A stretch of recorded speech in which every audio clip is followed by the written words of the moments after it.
9 news और आपके साथ मैं हूं फिजा काज़मी। मध्य प्रदेश की राजनीति में एक समय वो भी था जब राज्य के महाराज यानी ज्योतिरादित्य सिंधिया कांग्रेस दिग्गजों के करीबी माने जाते थे।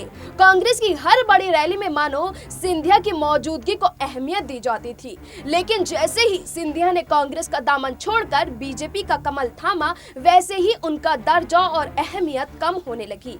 जो कभी दोस्त या राजनीति के गुरु हुआ करते थे वो अब विरोधी बन गए हैं। लेकिन इन सब विवादों के बाद अब एक बार फिर सिंधिया कांग्रेस के दिग्गज नेता कमलनाथ और दिग्विजय के पड़ोसी बनने जा रहे हैं। तो क्या पड़ोसी बनने के बाद बनेंगे कमलनाथ और सिंधिया में नजदीकियां? इस रिपोर्ट में देखिए। बीजेपी के राज्यसभा सांसद ज्योतिरादित्य सिंधिया को बीजेपी ने दिल्ली में भले ही पुराना बंगला ना दिया हो, लेकिन प्रदेश की राजधानी भोपाल में पूर्व मुख्यमंत्रियों का पड़ोसी जरूर बना दिया है। पार्टी से राज्यसभा सांसद बनने के 6 महीने बीतने के बाद अब जाकर शिवराज सरकार ने ज्योतिरादित्य सिंधिया को ठिकाना दिया है। सिंधिया अब 2 पूर्व मुख्यमंत्रियों के पड़ोसी होंगे। भोपाल के B8 बंगला कॉलोनी में सिंधिया को जो B5 बंगला प्लॉट दिया गया है वो उमा भारती के ठीक बगल में है। उमा भारती का निवास B6 है, जबकि दिग्विजय सिंह भी उसी कतार में रहते हैं। ज्योतिरादित्य सिंधिया को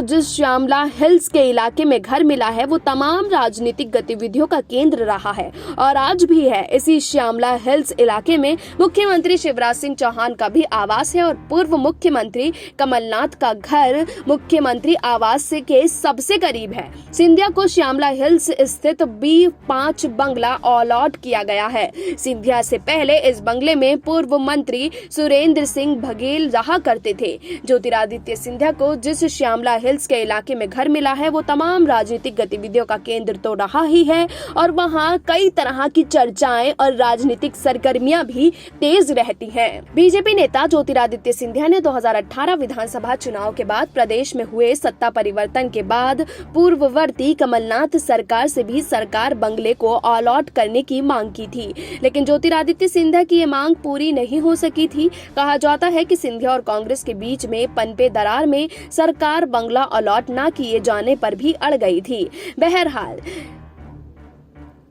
बहरहाल जेजे कॉलोनी और स्मार्ट सिटी के सामने के इलाके में लगी इस कॉलोनी में राजनीतिक सरगर्मियां अब और तेज हो सकती हैं।